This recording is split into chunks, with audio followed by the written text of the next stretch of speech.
Disturbing Things Found in Abandoned Houses. Chapter 1. Introduction.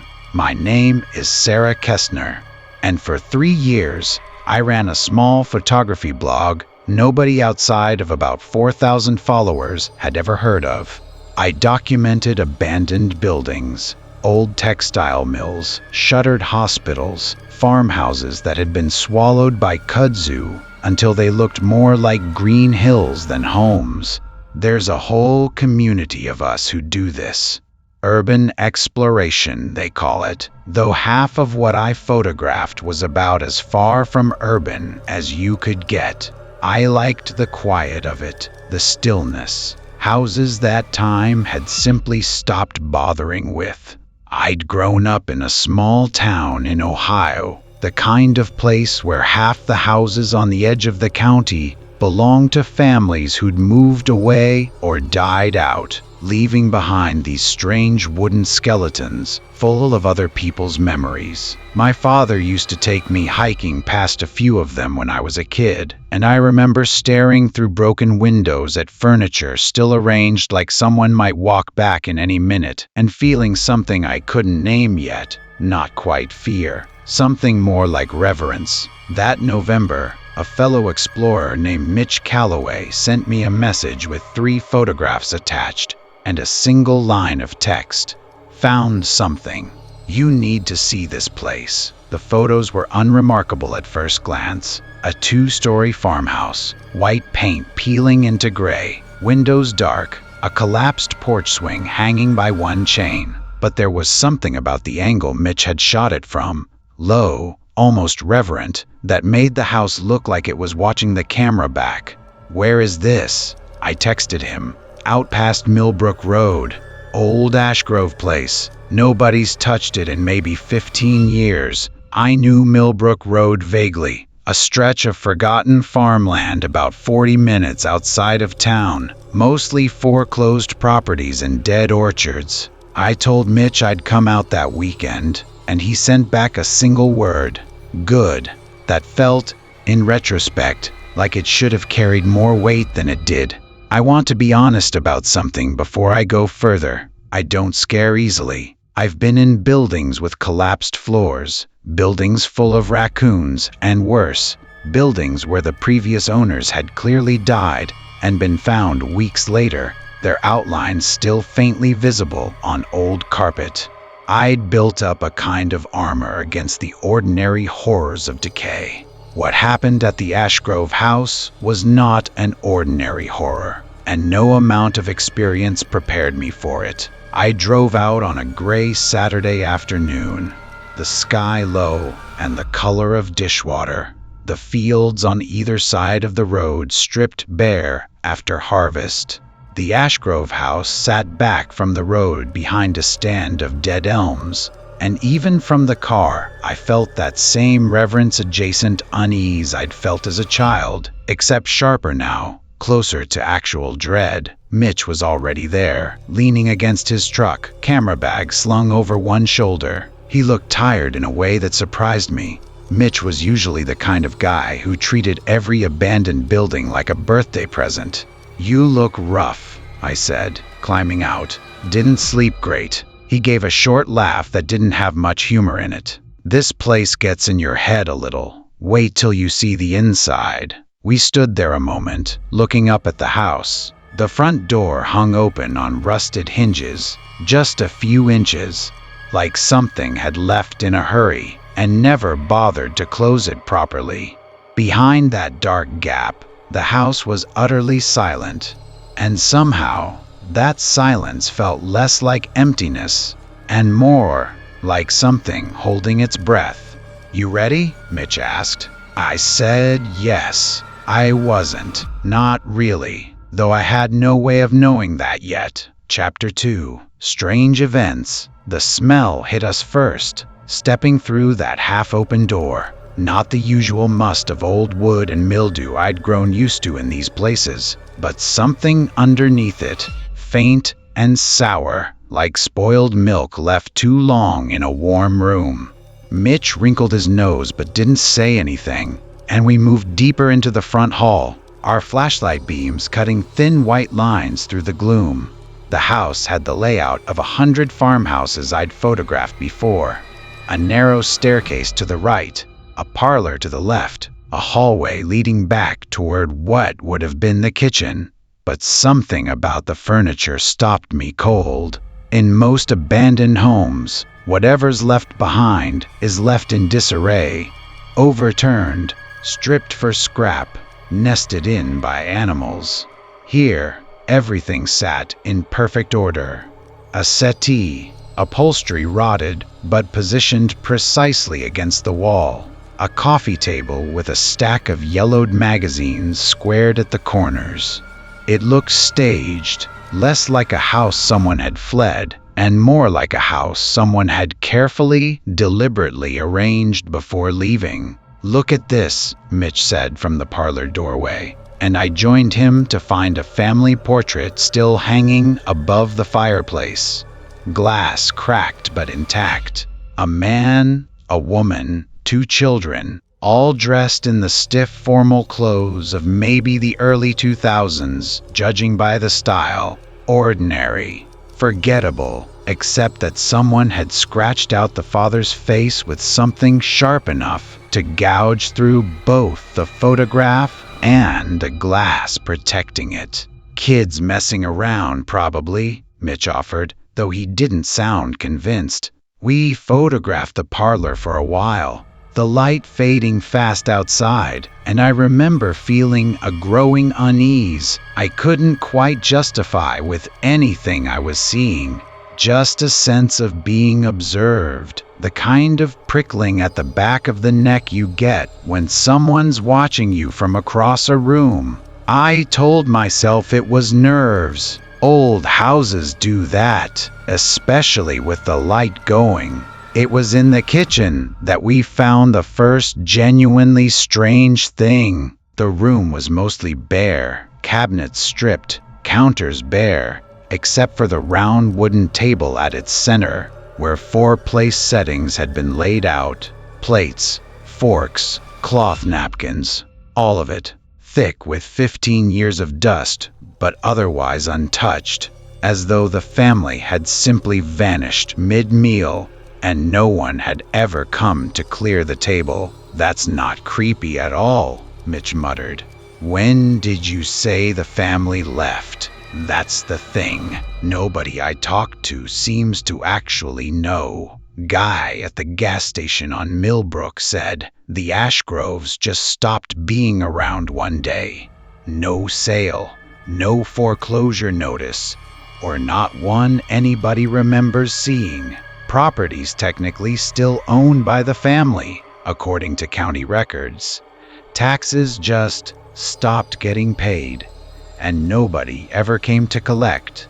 I photographed the table settings, my hands unsteady enough that a couple of the shots came out blurred.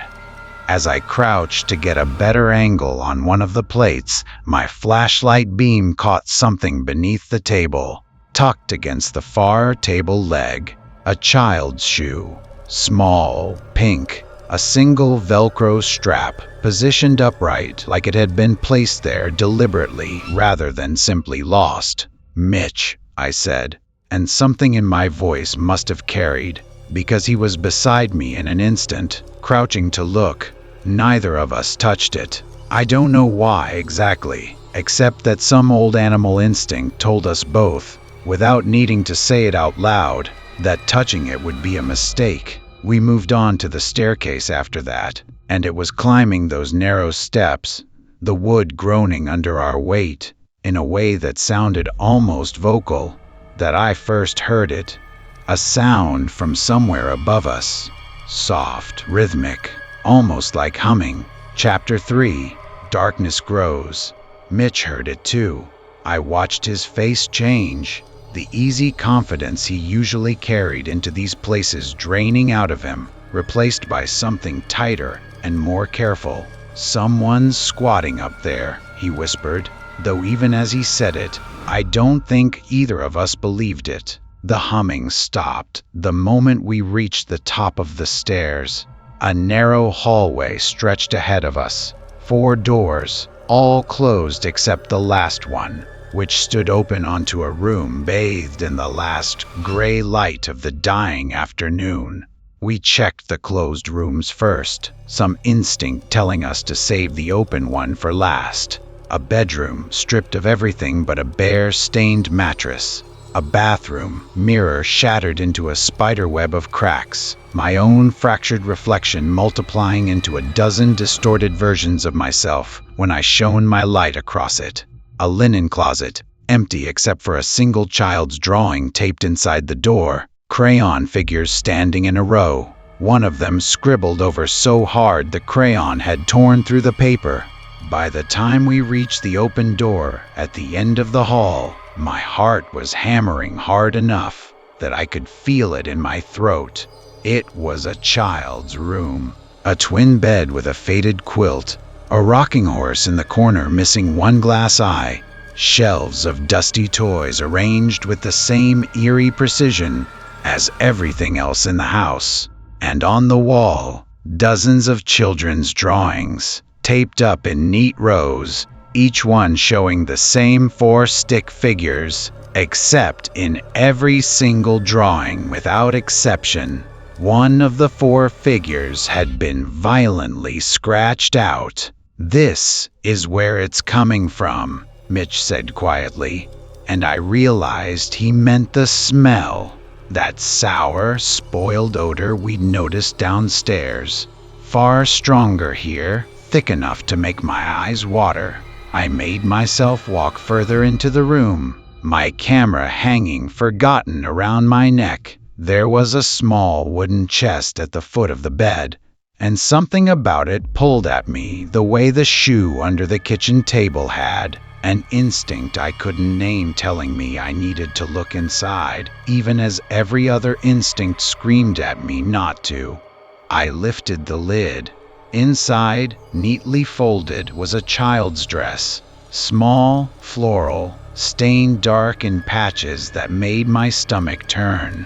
Beneath it, a stack of photographs, older than the ones downstairs, showing the same family, but younger, happier looking, before whatever had scratched out that father's face in the parlor portrait had ever touched them. And beneath the photographs, at the very bottom of the chest, a leather-bound journal, its pages swollen with moisture damage. The ink on the visible pages bled into illegible smears, except for one line on the final written page. Still legible, written in a shaking, desperate hand. "He isn't gone. He's just waiting for us to forget." I don't know how long I stood there staring at those words. Long enough that Mitch had to say my name twice before I heard him. "Sarah, Sarah, look." I turned, and the temperature in the room had dropped so sharply I could see my own breath. The rocking horse in the corner was moving, slowly, gently, rocking on its own, as though something invisible and small had just climbed down from it. Chapter 4. Terror. We left the house that night without finishing our photographs, some unspoken agreement passing between us that neither of us wanted to be inside those walls after dark, but leaving didn't end it. I want to be clear about that, because I think part of me expected, foolishly, that whatever we'd stirred up in that farmhouse would stay behind when we drove away. It didn't. 3 nights later, I woke at exactly 2 a.m. to the sound of humming, coming from somewhere inside my own apartment. That same soft, rhythmic tune we'd heard on the staircase, so faint I could almost convince myself I was imagining it. Except that it was coming from my closet, and it did not stop when I sat up in bed and demanded, in a voice that came out far smaller than I intended, "Who's there?" I didn't open that closet. I lay awake until dawn instead, phone gripped in my hand, and when morning finally broke, I called Mitch, my voice shaking so badly I had to repeat myself twice before he understood what I was saying. "It followed you home," he said, and the flatness in his voice told me he wasn't surprised. That some part of him had been waiting for this call. It's happening to me too. 3 nights now. I keep finding things moved in my apartment. My own drawings, Sarah. From when I was a kid.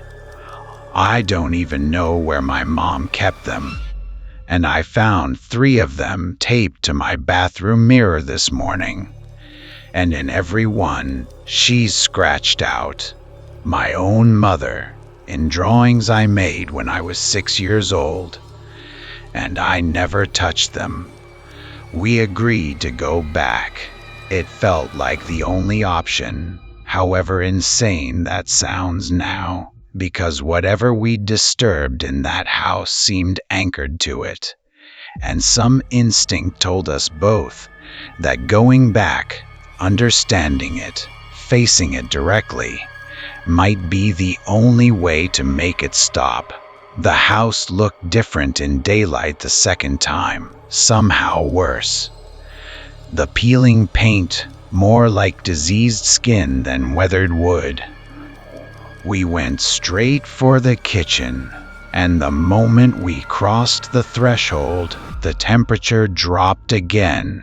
That same unnatural cold, settling over the room like a physical weight. The 4 place settings had changed. Where before there had been 4 plates, now there were only 3, arranged with the same careful precision. And the 4th had been moved deliberately to the floor beside the table, shattered into pieces. "Someone's been here," Mitch whispered, though we both knew, standing in that frozen silence, that no living someone had done this. We heard the humming again, closer now, coming from directly above us, and this time it was joined by something else. Footsteps, small, light, quick, crossing the floor of the room above our heads, moving with a child's uneven gait, and then, unmistakably, a small voice, calling out a single word through the ceiling in a tone of desperate, aching hope. "Daddy?" Mitch grabbed my arm so hard, it left bruises I found later that night. Neither of us spoke. We backed toward the front door together, and it was only when we reached the porch, gasping in the cold outside air, that we heard the second set of footsteps join the first, heavier, deliberate, descending the staircase we'd just fled, one slow step at a time, in perfect, patient rhythm, like something that had all the time in the world and knew exactly how badly we wanted to run. Chapter 5. The Truth. We didn't go back inside. Instead, I spent the following days doing something I should have done before ever setting foot in that house, digging into its actual history, county records, old newspaper archives, anything that might explain what we'd woken up.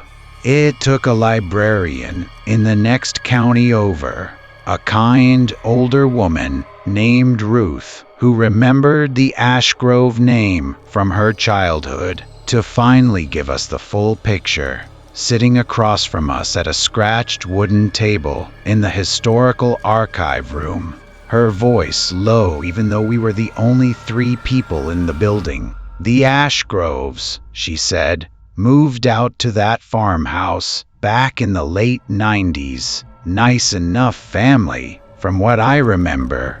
Tom Ashgrove, his wife Carol, 2 kids, a boy and a girl. But Tom had a temper that got worse the longer they lived out there. Isolated the way that property is. Neighbors used to hear things some nights, shouting, a child crying." My stomach tightened, the shape of the story already becoming horribly familiar, even before Ruth continued. "One winter, the whole family just stopped being seen. No sale of the property, no formal move, nothing. Sheriff at the time did a welfare check, found the house locked up tight. No sign of forced entry. Everything left inside exactly as if the family had simply stepped out for the afternoon. There was an investigation, briefly, but no bodies, no evidence of a crime.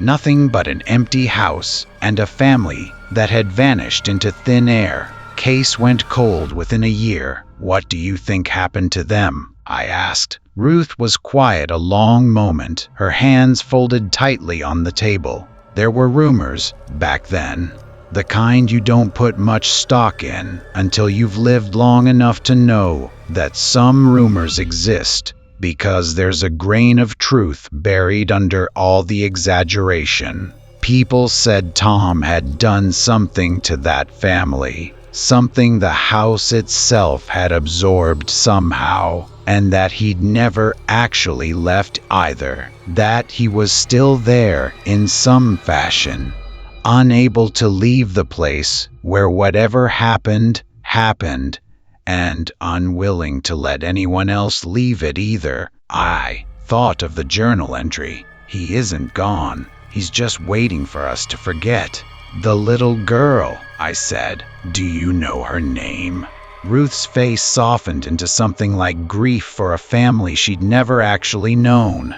Emily Ashgrove. She would have been about 7 when they disappeared. I thought of the small pink shoe under the kitchen table, positioned upright, deliberate, waiting. I thought of the small voice calling out Daddy through the ceiling, that terrible mixture of fear and hope in it. A child who, even after everything, some fractured part of her still wanted her father to come find her. There's something else, Ruth said, hesitating now in a way that made my skin crawl before she'd even finished the thought. About 5 years after the family disappeared, a young couple bought the property, thinking they'd fix it up, resell it. They lasted 11 days. The wife told people, before they left town for good, that something in that house wasn't just watching them. She said it was learning them, learning their voices, their habits, the sound of their footsteps on the stairs. She said toward the end, she couldn't tell anymore which footsteps in the house were her husband's and which ones belonged to something else entirely, because whatever was in there had learned to sound exactly like him. Chapter 6. Final Nightmare. The first told myself, after that conversation with Ruth, that I was done, that I'd write up what we'd found, maybe publish it somewhere as a piece of local history rather than an exploration post, and let that be the end of it. But the house wasn't finished with us, and I understand now that it was never going to simply let us walk away once we'd seen what was inside it. Mitch called me 4 nights later, close to midnight, his voice stretched thin with a fear I'd never heard from him before. Sarah, I think it's in my apartment, right now.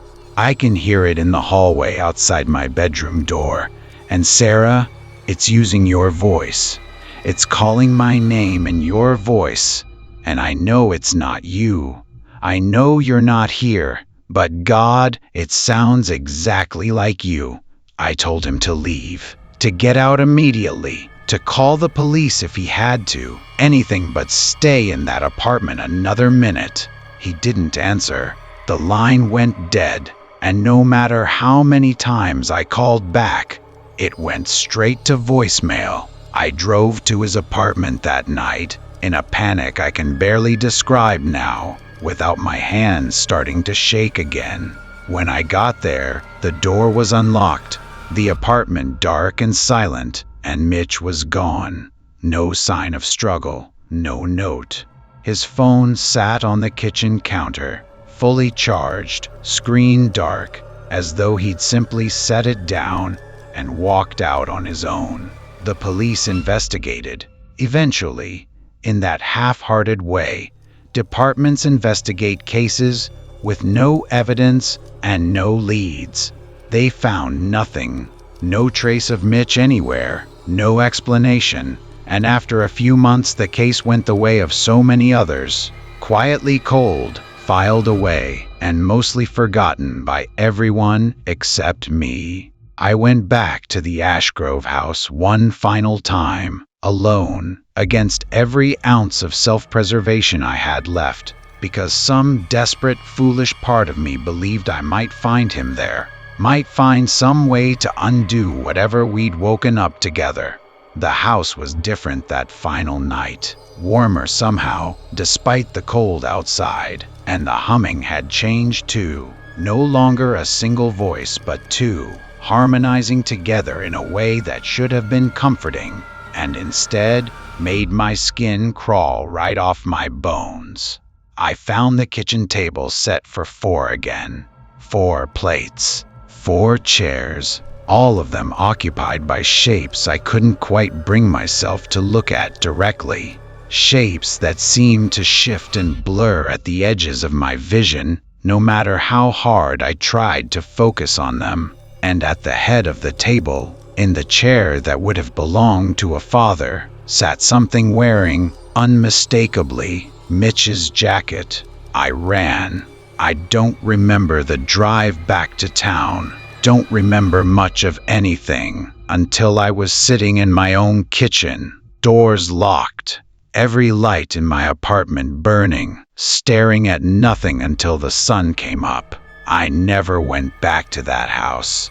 I sold my camera equipment a month later and quit exploring for good, moved 2 states away, and I've spent every day since trying to convince myself that what I saw at that table was grief and exhaustion playing tricks on an overwrought mind. But 2 weeks ago, I received a text message from Mitch's number, the same number that had gone dark the night he disappeared. Just 4 words, sent at 2 a.m., the same hour I'd once heard humming in my own closet. We saved you a seat. I haven't slept properly since. Every night around 2 a.m., I hear something moving in my apartment, soft and rhythmic, almost like humming.